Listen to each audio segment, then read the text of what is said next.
and welcome back to the Slow Flowers Show with Deborah Prinzing. This is episode 586. It's dreary and cold in many parts of North America, so I've invited farmer-florist Christian Ingalls of Daisy Duke's Flower Farm to warm us up and share her taste of the tropics with us today. But rather than tropical flowers, we're in for a treat as Christian teaches us about growing temperate flowers on the Big Island of Hawaii. Her floral enterprise, Daisy Duke's Flower Farm, is located in Papaaloa, home to a menagerie of animals, fruit trees, and lots of flowers. Daisy Duke's Flower Farm produces temperate annuals, perennials, flowering bulbs, and herb crops, flowers not typically associated with the Aloha state. Christian designs florals for weddings, events, and special occasions. She wholesales flowers to chefs and florists, retails her flowers to local customers, and produces on-farm events like You Pick Flowers and design workshops. This is part one of episode 586, a Q&A that Christian and I recorded last week. It will be followed by part two, a fantastic video tour of Daisy Duke's Flower Farm, which Christian filmed and narrated for us on Thanksgiving morning. Let's jump right in and get started. I'll share our sponsor thank yous after the interview and the tour.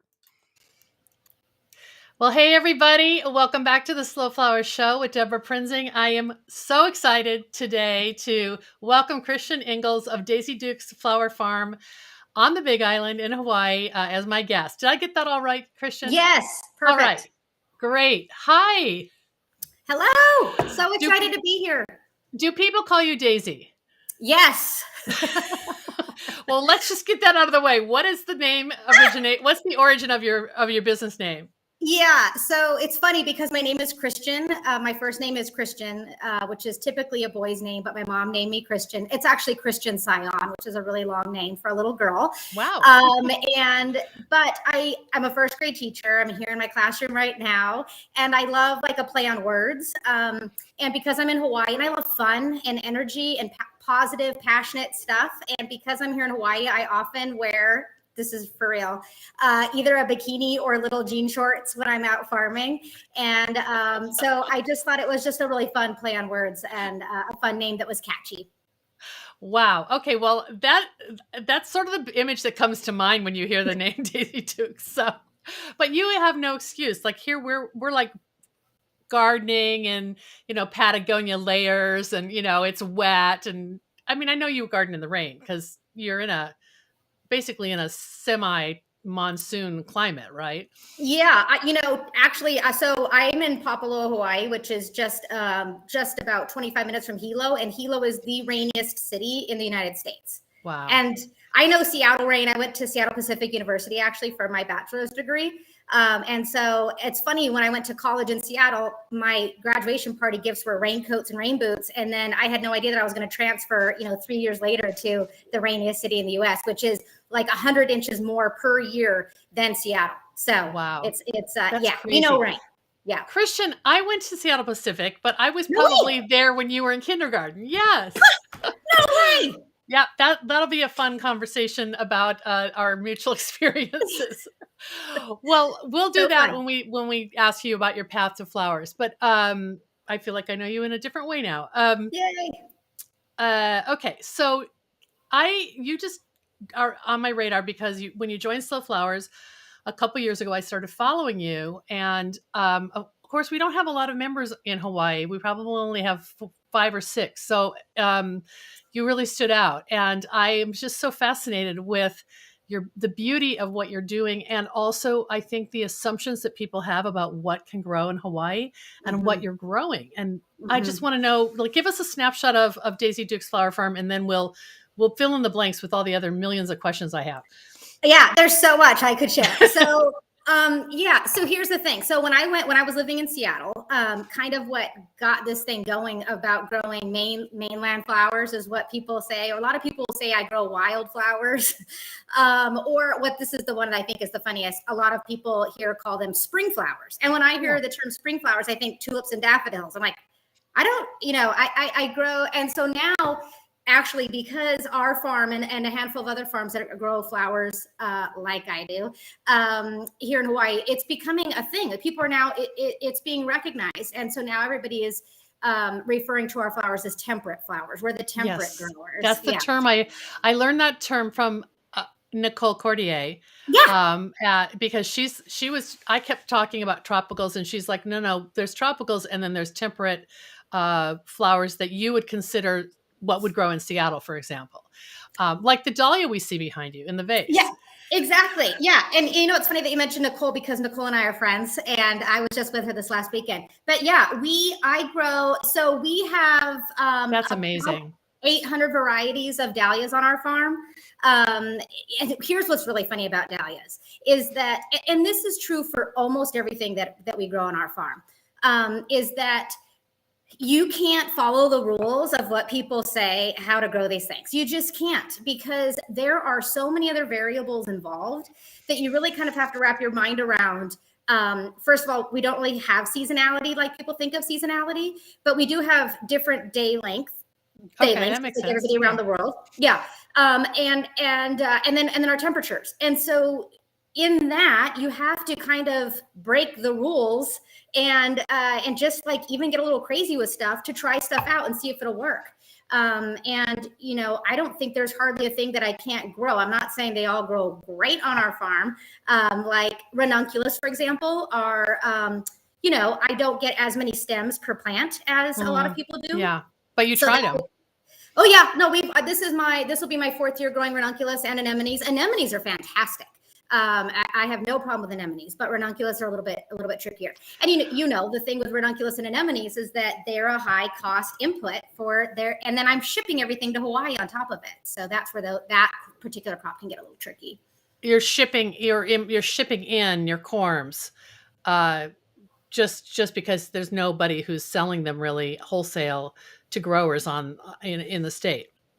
Well, I mean, I ship them in just like anybody else is shipping them all over the U.S., but I'm paying the shipping to get them to Hawaii versus, on the mainland, which is so much cheaper. Yeah. And I would keep my corms, but they like rot away. There's nothing left at the end of a season. So there's nothing to keep. Just too much humidity and too much moisture. So, when did you tell us about the farm? Like, what is the scope of it in terms of size, and when did you start the farm? Yeah. So the farm that we live on, it's 15 acres. It's at about 1,300 feet elevation. And I think technically we're in zone 12B, which who even knows what that is? It's like not even on the radar of anybody. I just talked to someone from Alberta, Canada, who was in zone 3. So it's like, whoa, flowers are everywhere. I love it. Yeah, I know. It's awesome. And so in that 15 acres, it was, okay. So I've been growing things. Like I said, I've lived on the mainland all over the Pacific Northwest, and I have grown gardens and things in pots and, dabbled here and there. And then on our farm, let's see, I think we purchased that property in 1999. And then slowly it's kind of become my like Cinderella. All of our animals just kind of roam free. It's very utopic. We have a huge pond. And then I realized that I probably should do something that like has something happening on the farm that like either goes out and comes back, a way to earn a little extra income, or I don't know, just a way to share the farm. And so I got on this heirloom tomato kick one time where I grew 100 varieties of heirloom tomatoes. Wow. It was insane. Wow. Yeah. I just, I get a little obsessive. And you went deep into one category, very deep. Yeah. Yeah. And then it was flowers were almost by chance. And especially selling the flowers. So what happened is there's another local grower here who at a farmer's market was selling beautiful bouquets of flowers. And I think maybe like 7 or 8 years ago, I would buy her bouquets each week for my classroom right here. And I actually put them in that exact same vase. Oh, wow. And I just thought that I was like, oh my gosh, she's growing dahlias. She has gladiolas. It was just like so exciting to me. And because when I was in Seattle, I used to go to Pike's Place Market to buy my huge, beautiful bouquets. And I missed those flowers living here. I love tropicals, don't get me wrong, but I just really missed going out and wandering and cutting wild daffodils and, all the stuff. So that kind of got me thinking, like, wow, I could maybe grow those flowers. And then, like everybody, I went down the path of taking the floret course and gardener's workshop, and I did all the things, and I started dabbling. And I wasn't trying to be on anybody's radar, but I didn't know that the florists here locally were hungry for these flowers. They just devoured them. So I put a couple of pictures on Instagram, and it went basically viral. It went crazy, and I can't. I still, to this day, we keep like doubling our growing space every year, and we are still way behind the 8 ball on filling the demand. It's not even close. Wow. Yeah. That is so interesting. So you started kind of playing with flowers 7 or 8 years ago, but when did you actually go hardcore? Like in the last 3 or 4 years? Yeah, in 2019. So in Okay. the spring of 2019 is when I thought, you know what, I'm going to try this as a business and see if I can sell these flowers. And that first season, I only had 12 60, like double 60-foot rows, or 12 60-foot rows. That's all I had. And half of those 12, I made perennial beds my first year. I don't know what I was thinking. But then because you're like just now reaping the benefit of those, probably, right? Yeah, for real. I mean, I really don't know what I was thinking. Everybody says, you know, I could plant perennials right away. And that's a whole nother topic I could get into, but so many things here in Hawaii perennialize that are not truly perennials. It's pretty crazy. Like basil, I have basil that just lives on forever. It would live on forever if I let it live on forever. That's crazy. Well, that's affordable then, right? Yeah, exactly. Yeah, it's the snapdragons, another perfect example. Snapdragons can live. You can cut good, decent stems for over 12 months off of one snapdragon plant, like tall, sellable cuts. You know. Wow. Yeah. So when you went viral, were people just florists on the Big Island who were seeing, who were looking for Hawaii grown flowers, or what do you attribute that to, other than a great feed? Yeah, thanks. You know what it was, is the Allison at Grace Flowers and several other florists. It was when Tropical Nouveau was kind of hitting everywhere, right? You were seeing proteas on bridal bouquets in Tennessee. Yeah. And so this look of like Tropical Nouveau, the flowers I was growing, was really hot. And because it was, the florists here in Hawaii were all shipping in those things from all the distributors on the mainland. And we all know that a lot of those things don't ship well. Yeah. And, you know, they come kind of meh. Some things do ship well, but some things don't, like Daucus, for example, or Love in a Puff, or, you know, a lot of dahlias is a perfect example. They don't really ship well, right? Yeah, you're right. Except for that, I've kind of tricked that little system too, and I ship dahlias to the other Hawaiian islands. And I do that via Hawaiian Air Cargo because I'm able to put it on a plane, and literally like an hour or two later, they're being picked up at the airport on the other island. Yeah, it's super fresh, and it's not getting treated like a international jumbo jet would treat a box. Exactly. So that's a special niche too, then. Yeah. So it's not even just the people like Allison Higgins of Grace Flowers Hawaii, who of course we love, and she's, I think, the original Slow Flowers member from the state. Like, she's down the street from you, what, maybe 20, 30 minutes, or is it? It's on the other side of the island. She's on the same side as me. Okay. She literally, here's what's fabulous. So I live in Papaaloa, Hawaii, which is on the Hamakua coast, about halfway between Hilo and Waimea. Allison is at Grace Flowers is in Honokaa, and it's about halfway between where I live and where I work. And so is Ainahua Florals and several others. So I literally am dropping orders my whole way to school 5 days a week. Oh my gosh, you've created this lifestyle for yourself that it almost, I know it's work, but it almost seems like it's ready made. Like you put your clients where you were already driving. That's brilliant. It almost makes me, I mean, it's crazy because, you know, when you start anything, you work so hard. And now 4 years in, I almost feel like we're doing it, you know, wow, like it's happening. And I would say for the first 3 years, just from the farmer-florist perspective, for the first 3 years, I kind of always felt like I was on defense. I would like maybe leave plants in the ground longer than I should, just so I could cut that many more stems instead of ripping those and planting new ones, because I just felt like, you know, we're on this ride. And then you couldn't pause long enough to go to the next phase, because you'd have a gap then. And then it was about 6 months ago, I realized, whoa, we got this. I'm going to do this, and it's okay. And I got to be smart here about the decisions we're making and where we're going. And it's been absolutely great. But I would just encourage anybody who's feeling that like, it's okay if you don't have the 3 white lilies this month for, Mary Jane who needs it for a wedding. And that's okay if you say it. No, I think I was feeling like I had to have it all. I needed to keep providing for everybody. Even though I'm not the one providing for everybody, there's lots of other really great flower farms here, but you just have that feeling, right? That you just want to keep providing for everybody and filling their orders for them. Well, with your property being 15 acres, from that original 12 beds that you planted, have you added more beds? Are you adding every season? Yeah, like I said, we've more than doubled. So every season we've more than doubled. Oh my gosh. I wasn't doing the math. So you've got, well, we'll see it on the video. Yeah, you will. It's crazy. Here, for example, my very first 4 years ago, I had 1 dahlia row. This right now at this moment, we have 24 and we're adding another 12 in just a couple of months. So that's so insane. Yeah, we have over 4,000 plants in the ground right at this moment. So I have so many questions. One, I want to go back to your point about the day length maybe being the only variable because you don't have seasons. Have you created your own like little version of the 12 months of the year, and what are your like Hawaii seasons? Because some of these plants prefer certain times over others, probably.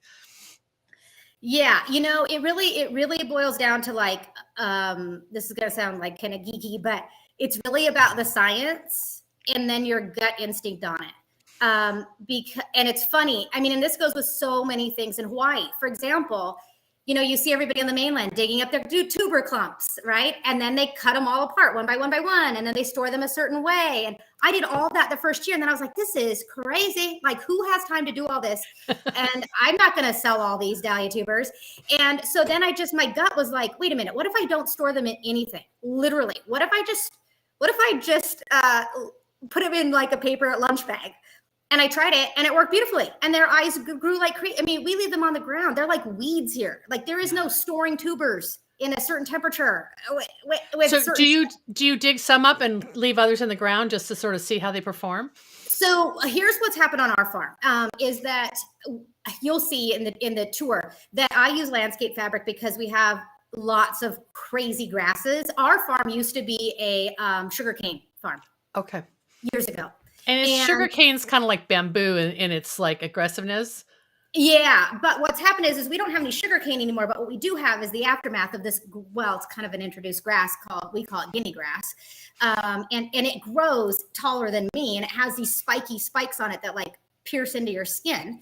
And so that grass is insane. It's insane. And it just takes over like in no time. There is no way on our farm that we could keep up if I did not use landscape fabric. So, you have to pick and choose your battles. And for me, it was using landscape fabric.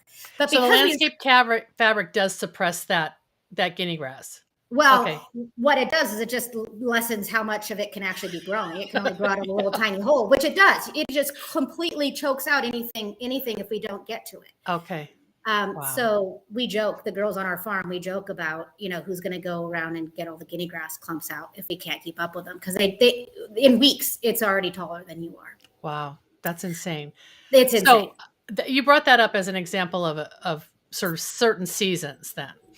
Yes. So yeah, the seasonality, I mean, yes, we do have seasons, but you can't, it's not like, the snow's coming or we have a first frost. We have no frost. Yeah. Especially at your elevation, right? Yeah, exactly. So good point. So I have a friend, she happens to be the teacher next door who lives in a place on this island that does get a frost. And we actually have some things that need frost growing on her farm. Oh, wow.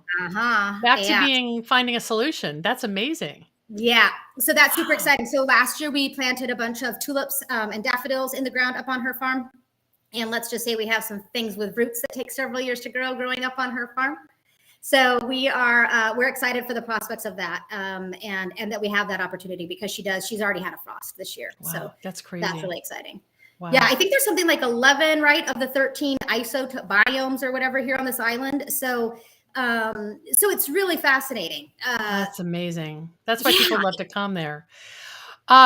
Speaking of people who like to come there, I would imagine that the wedding aesthetic has changed because um, it's not just people coming from the mainland to have their tropical or their destination beach wedding and choosing maybe tropicals. There's more of a mix now, and that's what you meant about when you say tropical nouveau. You're talking about kind of herbaceous temperate plants mixed with traditional tropical flowers, right? Exactly. Yeah. Yeah. So are you competing then with like our florists, I guess, competing for more flowers than ever before in their demand? Is that why the demand has exploded because the aesthetic has changed? I think it's the aesthetic, and I also think that slow flowers, right? The Yeah, whole the slow flower awareness. movement. Yeah, It's that's huge, great. huge. For example, I had this crazy idea because, I first got the idea because when you grow zinnias, you have 10,000 zinnias that are this tall, and Yeah. you need to keep cutting them to keep having them. And then I was like, wait a minute, those are edible? No way, that's crazy. So then I thought of this idea of having these flower bentos, edible flower bentos. And I think it was in less than the first 60 days, we sold 100 flower bentos. And again, it wasn't anything that it was our slough off. I mean, Right, every flower right. farmer has shorty flowers that are edible. And so I called the state to make sure to see what legally I needed to do to sell edible flowers and not be tied to a commercial kitchen. And we have standing orders with cafes on this island year round with our flower bentos. And then we also sell them constantly to caterers. There's all kinds of specialty caterers on this island. And Oh my gosh, so yeah, creative. yeah, So you are people using them are it sounds like individuals buy them, but it's mostly the culinary chef, caterer, baker, bartender who wants to use them. exactly. Oh, Yep. it's Yeah. amazing. And what's also super cool about it is that, for example, we started doing weddings this last summer as well. And one thing that's super cool is that if you're a flower farmer, this is like, there's so many things I'm so excited to share with you because I think there's so many little pockets that aren't shared about ways that like local flower farmers, no matter where you are, can just get into the market more, Yeah. tap into more people creatively. And so what's really cool is if you're a flower farmer, you have edible flowers if you're farming organically.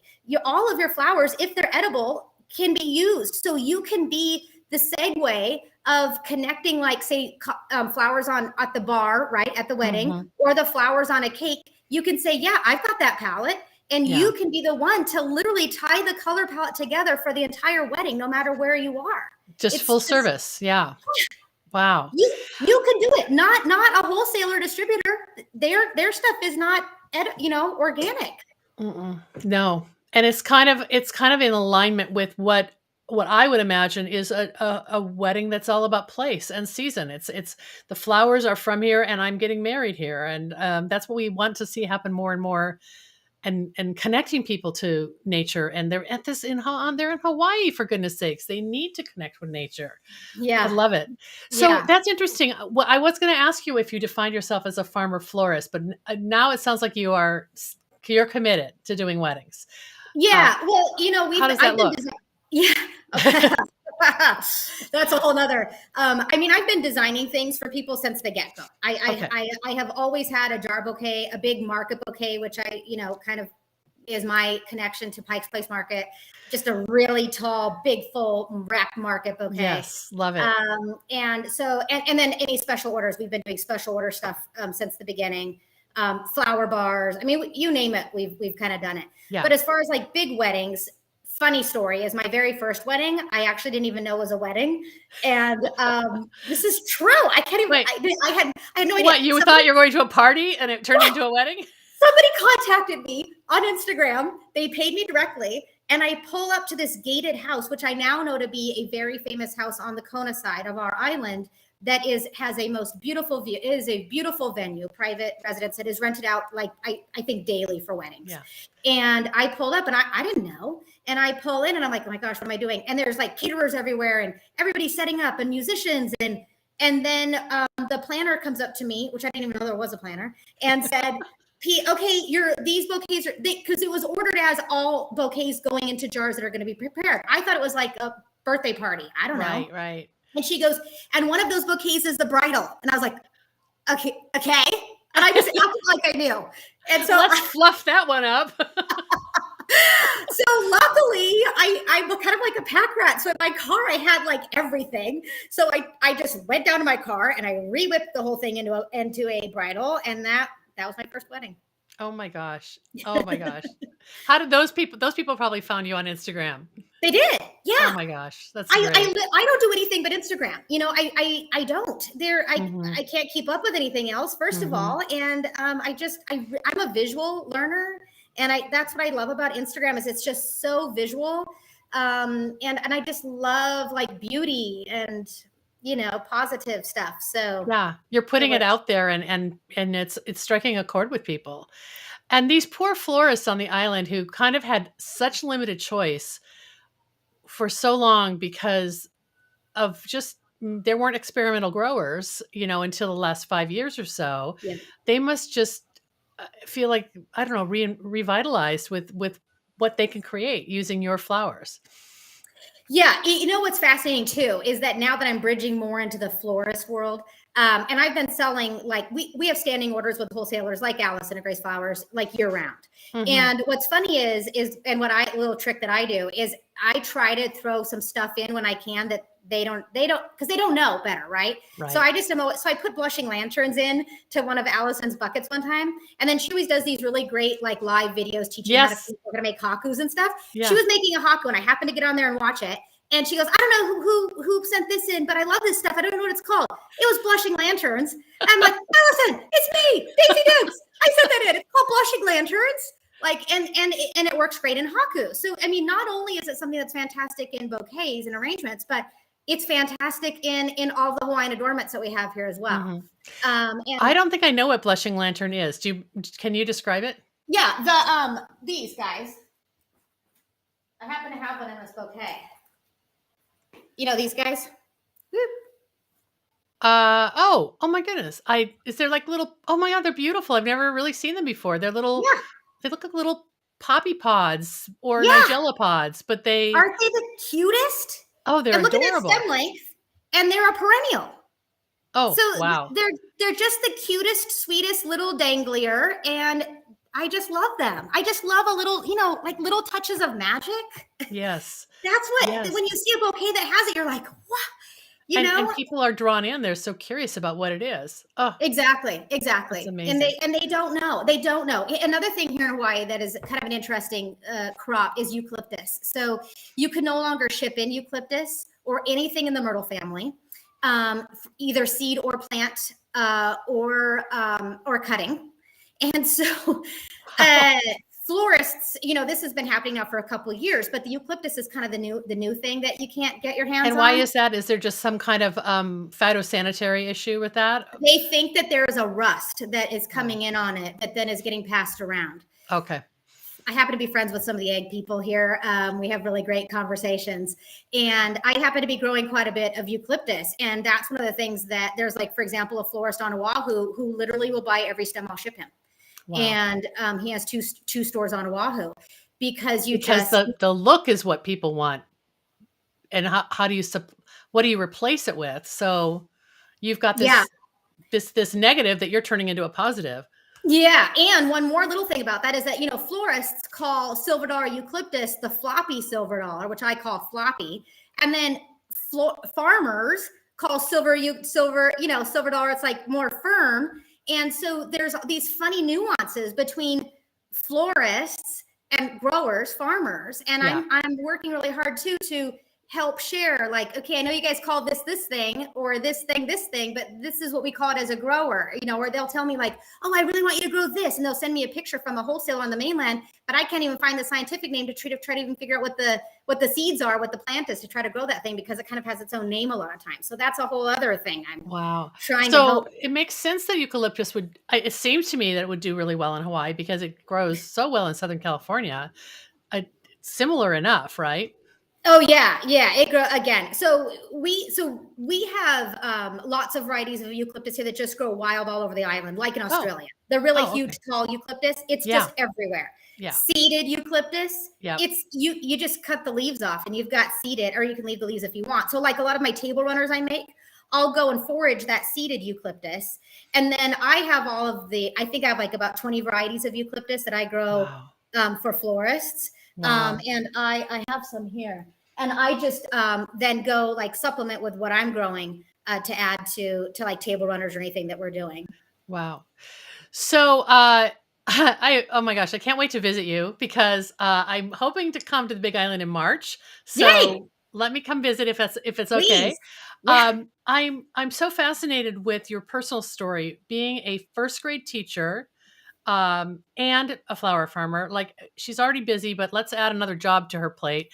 Tell me how you juggle your life and how have you been teaching for a long time? You said your son went to all through school from kindergarten to 12th grade at this school. So you've been teaching for at least that long, right? Exactly. Yeah. This is my 17th year here teaching Wow. first grade. And funny enough, I actually came to Hawaii to be a marine biologist, and I worked down at a place called Dolphin Quest for 5 years before I taught here at Parker School.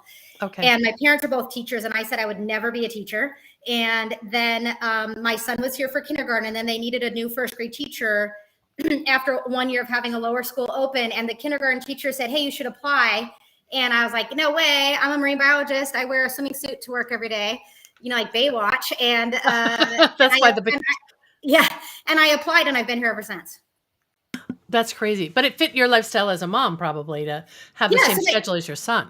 exactly. And it's a private school, and I was paying the tuition the year before. It just checked everything for us. And Wow. so the fact that so my very first year of teaching, I was teaching my son, and I was also teaching my niece, coincidentally enough, was in the same class. So out of 15 students that first year, I was an aunt to one and a mom to one, and 13 others. And that was a wild ride. But luckily I'm still here today. And yeah, it's just a really fantastic mix, Mhm. and what I'm realizing more and more too is that this kind of, well, what people are saying to me is like, you can teach, like, how to teach. You've been a teacher to young children for so long that we do workshops on the farm, for example, like how to start seeds.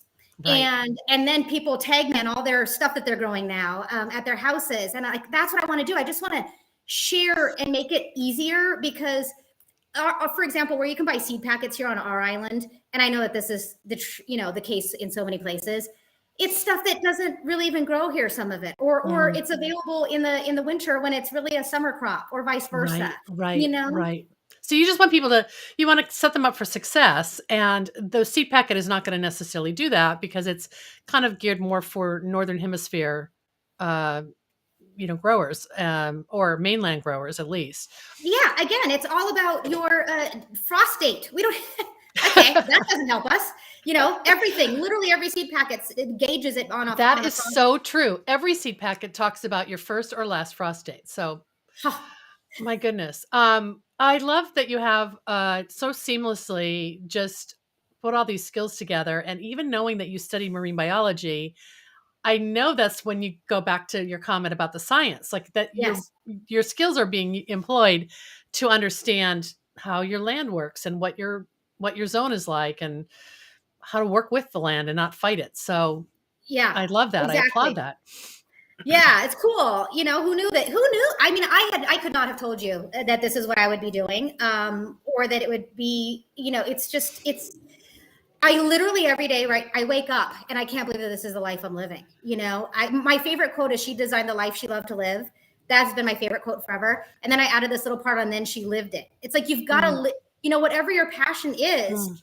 like you can do it. And it's a lot of work, but you got this, you Wow. can do it. And I know so Wow. often too, like in the flower world, there's kind of this thing of like, yeah, but everybody shows the beauty and nobody shows the yucky parts. But I guess because I'm a first grade teacher, I read so many fairy tales. We can infer the yucky parts, okay? Do we really have to show all the yucky?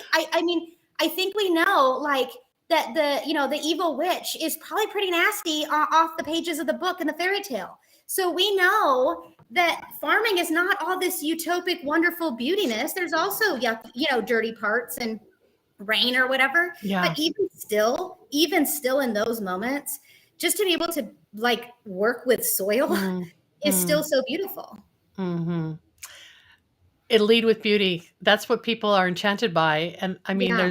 you do live in a place that there's, sort of already set up for fantasy imagination.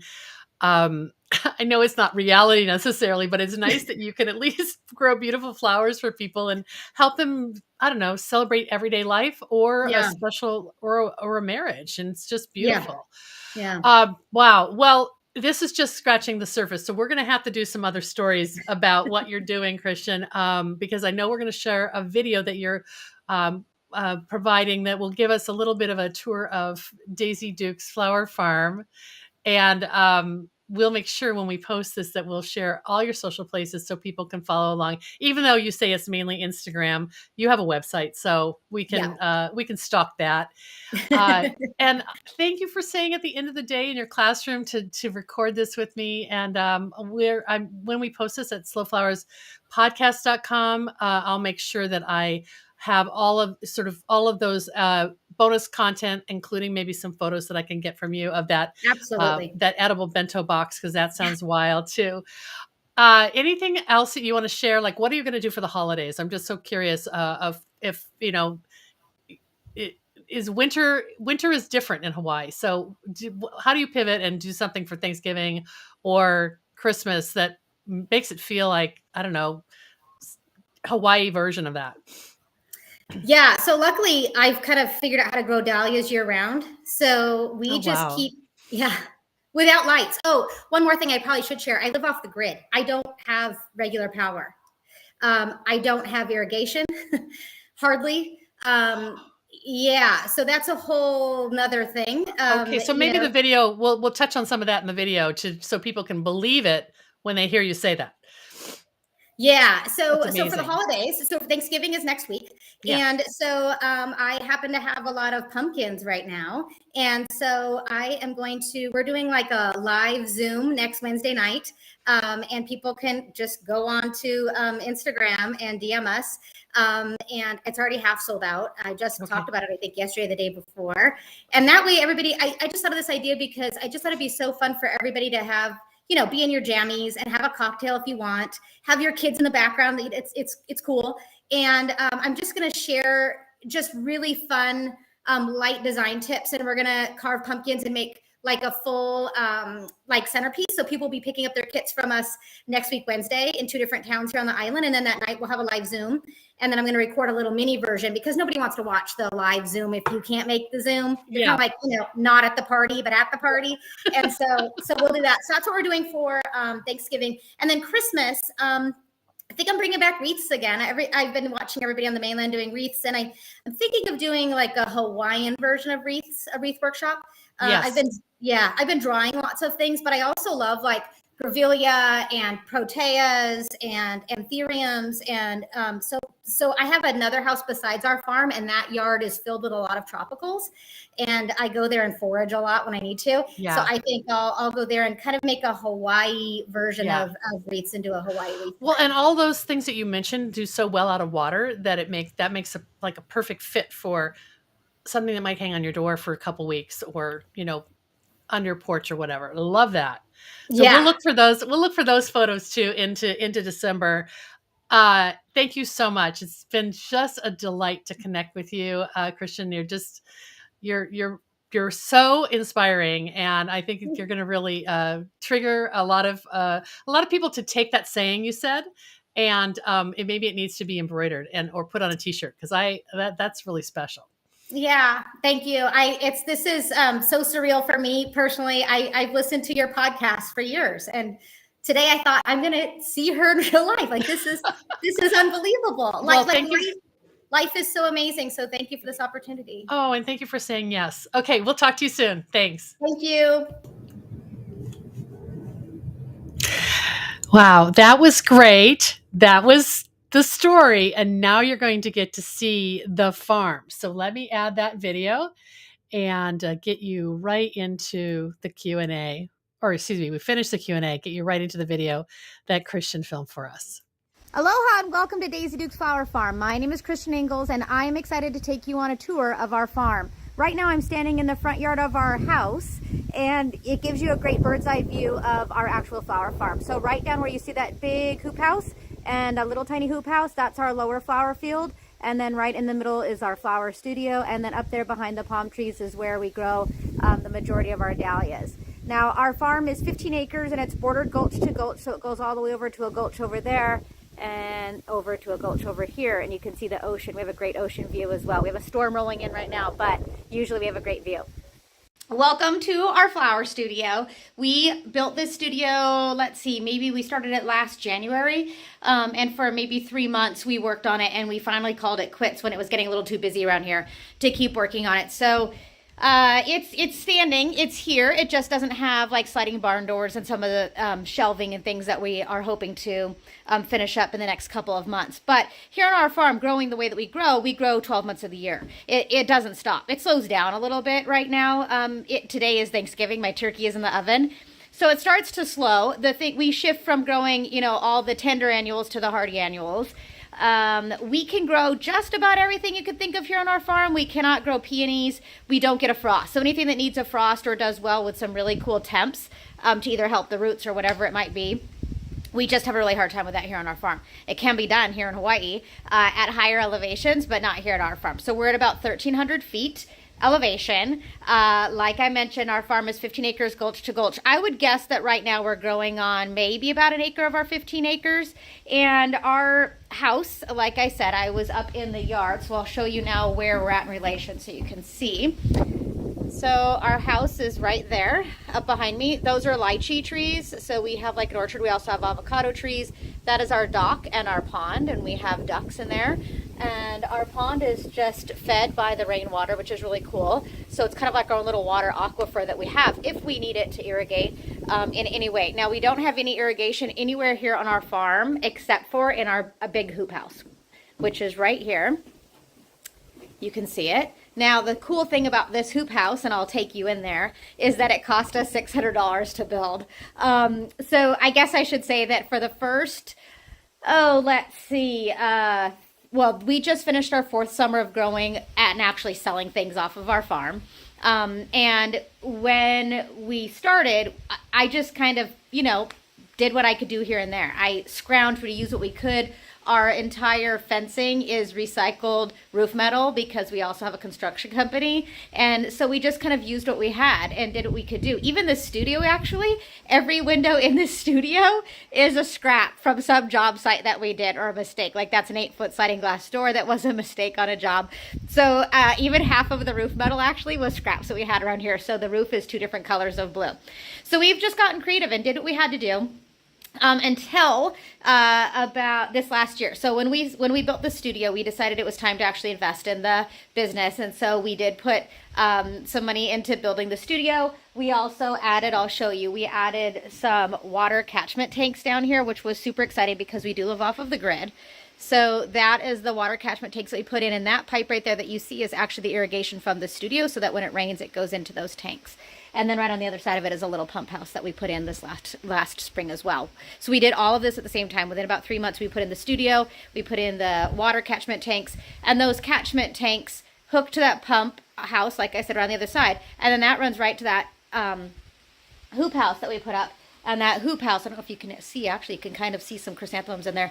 That hoop house that I shared with you has actual irrigation in it. And the thing that is really fantastic for us about having this water is that it's clean down here because the pond water isn't clean. While it's fantastic to water with, I can't use it for water in our buckets for when we do cut flowers.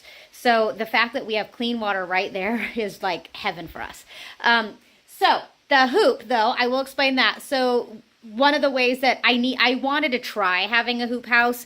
I know that you would think, oh, a big greenhouse would be really great. Here in Hawaii, what I have found is that it's not like on the mainland. It's not a season extender on this farm. It can be on some farms in Hawaii, but not for me here.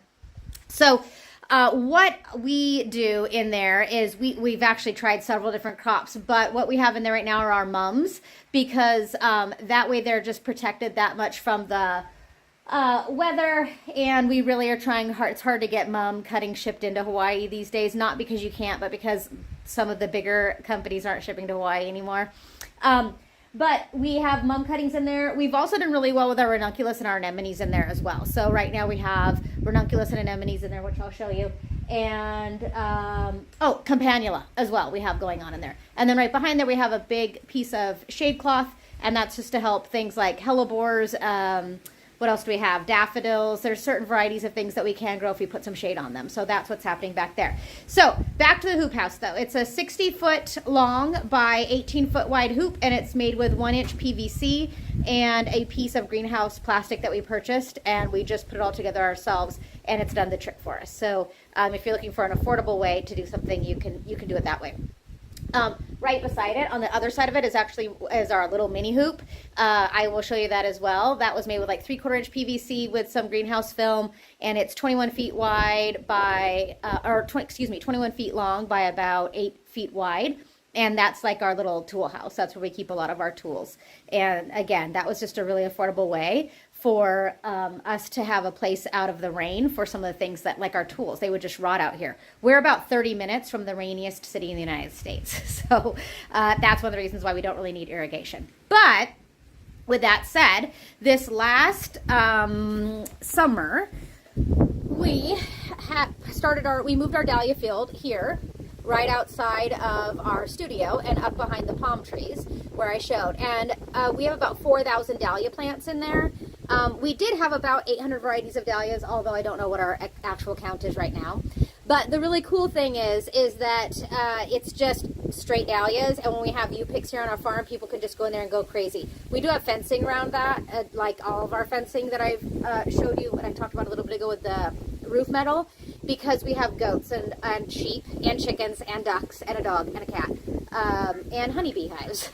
But the goats, if you know goats love to get into things, and they love to eat anything they can eat, even if it will kill them, unfortunately. And so even though dahlias are edible and their tubers are edible, we don't want them in there eating those. So we have fencing up around that.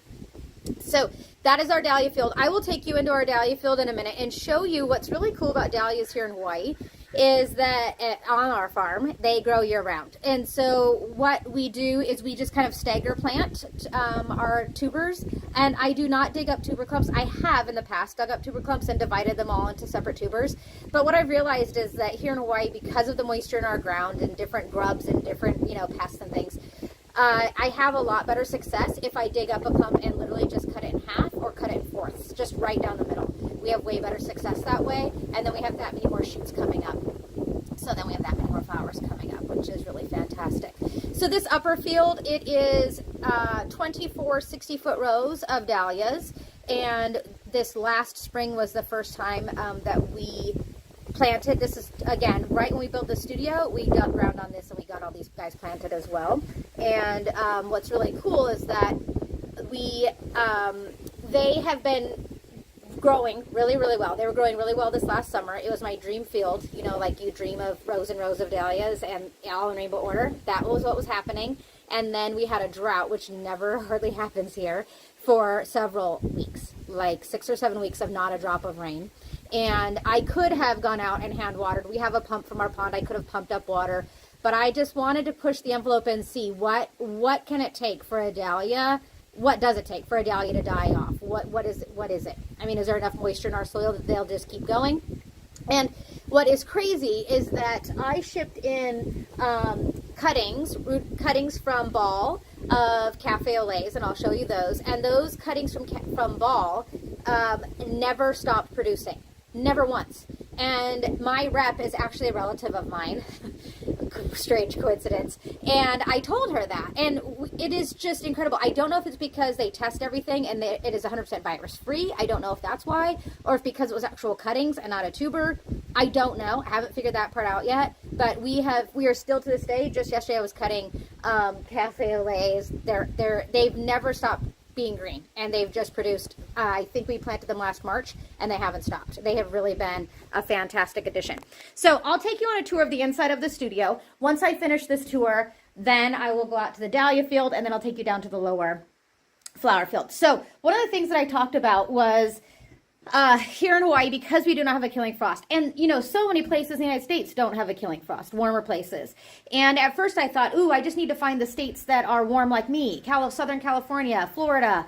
And then I quickly realized that what somebody say in Florida was saying that they were doing with their dahlia tubers was not working here for me. So I had to figure out, okay, I've got to figure this out. I really want to grow all these flowers here. There's got to be a way. And so one of the things that really helped me was this Cut Flowers book, Specialty Cut Flowers by Alan Armitage. It is fantastic because it shares two things with most flowers. It shares with you how many hours of daylight they need and then what the swing in temps it is. That call out is for that flower. So for example, status, for example, maybe needs those cooler temperatures to get really good root growth going on so that then you have a really great crop. Or I read about celosia, and then I realized that celosia actually needs a certain amount of daylight hours to bloom taller stems, because I was wondering why my celosia was kind of short.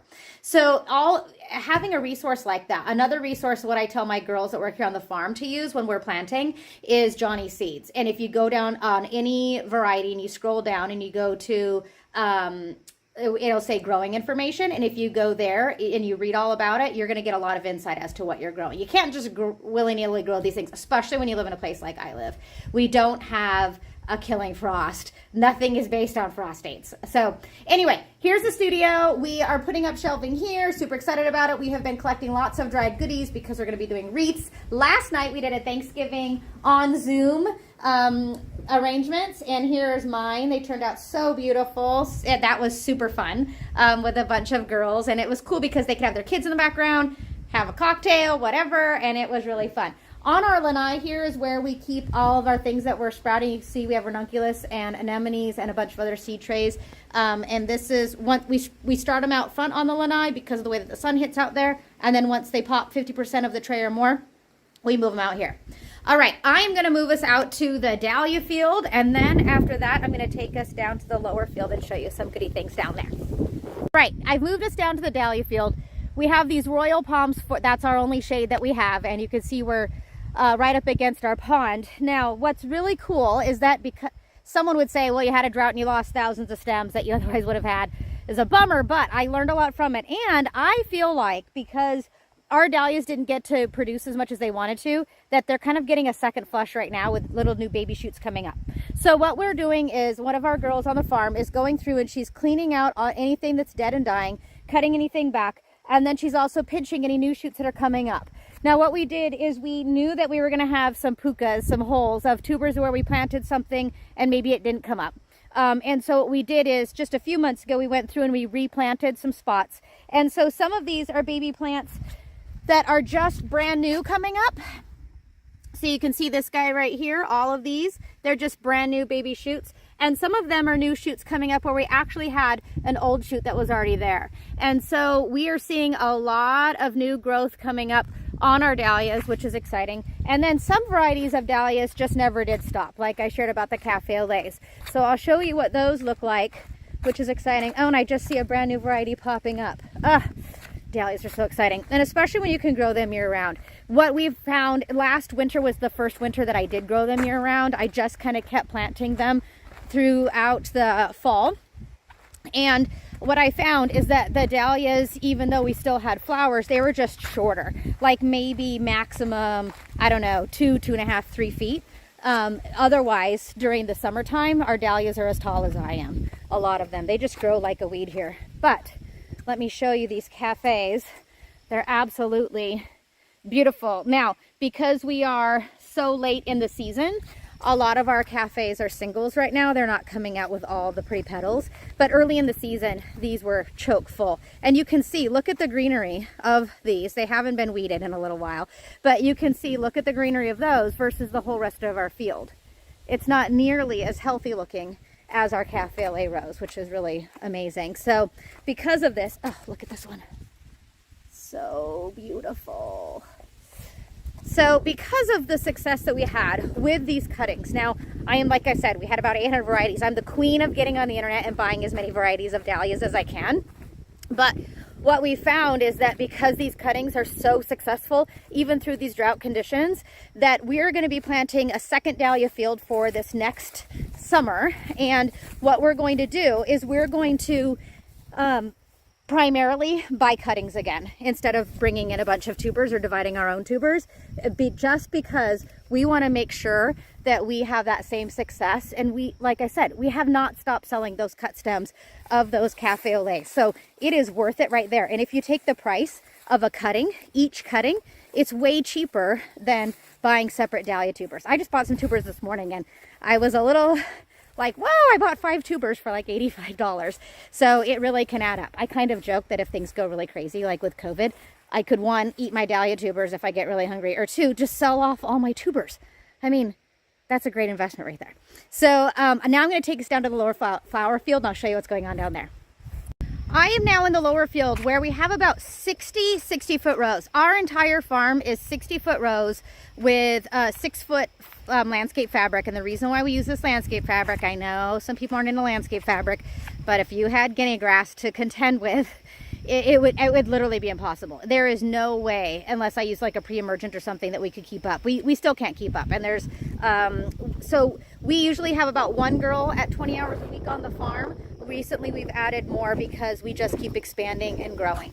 So right here, this row is straw flower. Straw flower do really well here. Celosia, amaranth, cosmos. Because we have our edible flower bentos that we grow cosmos and calendula. There you can see the little cosmos right there. We grow things like cosmos, calendula, pansies, violas, things that maybe have a shortish stem, even some dianthus. We don't care if they're short because we can just sell them as edible flowers in our flower bento. So it doesn't matter the size. We do start about you can see these little babies right here. We start about 400 sunflowers a week. We love our sunnies. Sunflowers are also edible. We plant them at 6-inch spacing so that we get the perfect size for bouquets, but also for edibles if we need that. And then eucalyptus is another fantastic thing that we love to grow here on our farm. We have all different varieties of euc. We wholesale sell our eucalyptus for $1 a stem, and our minimum length is about 12 inches because people want it so badly. Here in Hawaii, you can no longer ship eucalyptus seeds in, and you cannot ship in cut eucalyptus either. So it makes it kind of hard for our florists to get eucalyptus, which is such a fantastic thing.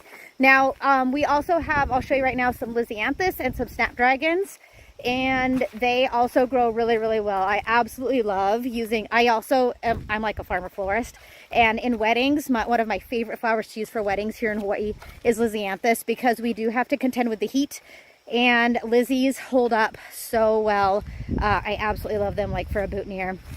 And so this is our lisianthus. We have white right now, we have browns, and those are our snaps over there.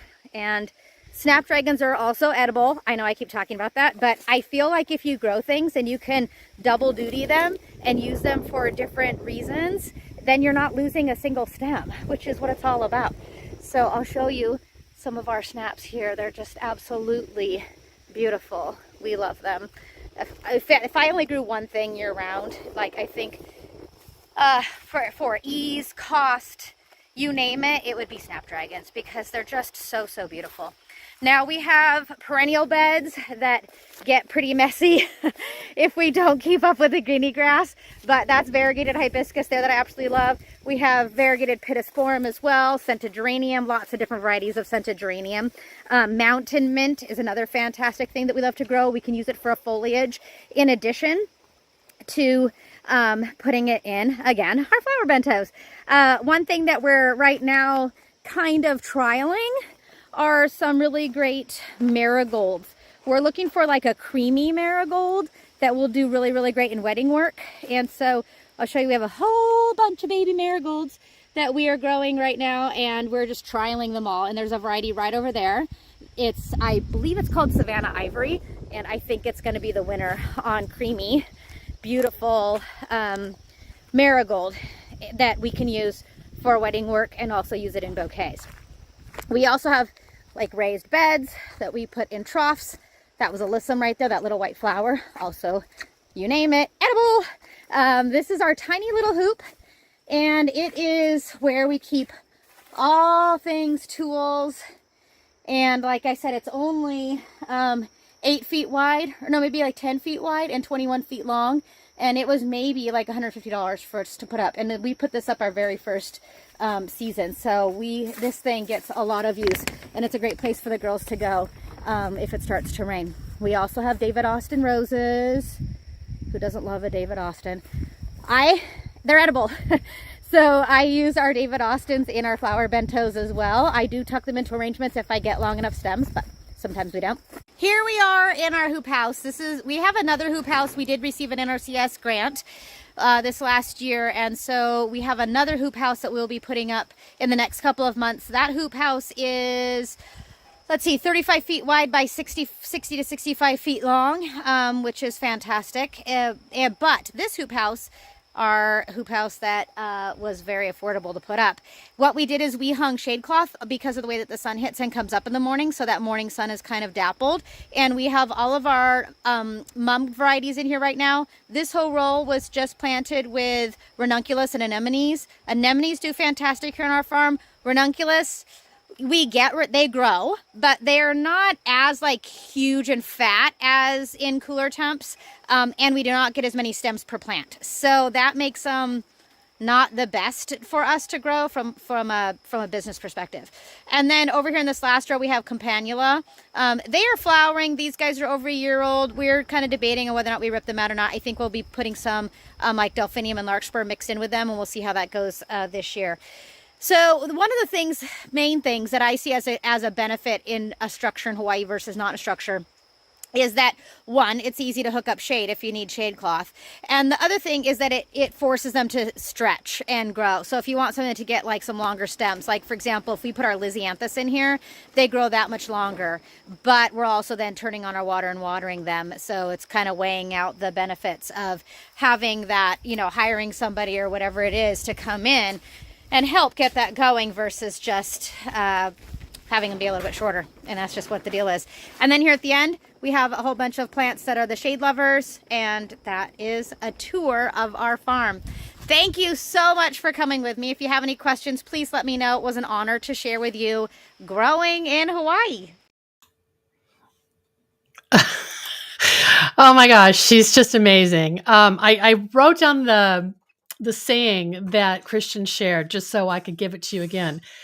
She's inspired by this saying: she designed the life she loved to live, and then she lived it. I think you can tell that that's what's happening at Daisy Duke's Flower Farm. So thanks for joining us today. Please check out episode 586 on slowflowerspodcast.com next week on November 30th. I'll share a gallery of beautiful flowers and farming photos that Christian sent to me, and I'll include her social media places. You'll want to be sure to find and follow the fascinating story of Daisy Duke's Flower Farm and growing temperates on Hawaii. Before I go, I'd also like to thank our sponsors who bring this show to you. This show is brought to you by slowflowers.com, the free online directory to more than 850 florist shops and studios who design with local, seasonal, and sustainable flowers, and to the farms that grow those blooms. It's the conscious choice for buying and sending flowers. Thank you to our lead sponsor, Farm Grow Flowers. Farm Grow Flowers delivers iconic burlap wrap bouquets and lush, abundant arrangements to customers across the U.S., supporting U.S. flower farms by purchasing more than $10 million of U.S.-grown fresh and seasonal flowers and foliage annually. Discover more at farmgrowflowers.com. Thank you to Johnny's Selected Seeds, an employee-owned company that provides our industry with the best flower, herb, and vegetable seeds supplied to farms large and small, and even backyard cutting gardens like mine. Find the full catalog of flower seeds and bulbs at johnnysseeds.com. Thank you to Mayesh, wholesale florist, family-owned since 1978. Mayesh is the premier wedding and event supplier in the U.S., and we're thrilled to partner with Mayesh to promote local and domestic flowers, which they source from farms large and small around the U.S. Learn more at mayesh.com.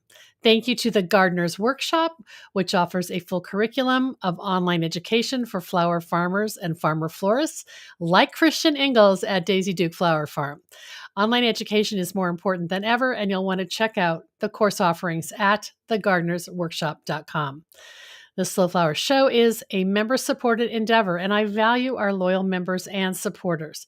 If you're new to our weekly show or our long-running podcast, check out all of our resources at slowflowersociety.com and consider making a donation to sustain Slow Flowers' ongoing advocacy, education, and outreach activities, or join us as a member. You can find all the details at slowflowersociety.com. I'm Deborah Prinzing, host and producer of The Slow Flowers Show and the Slow Flowers podcast. Next week, you're invited to join me in putting more slow flowers on the table, one stem, one vase at a time. The content and opinions expressed here are either mine alone or those of my guests alone, independent of any podcast sponsor or other person, company, or organization. Thanks so much for joining us today, and I'll see you next week.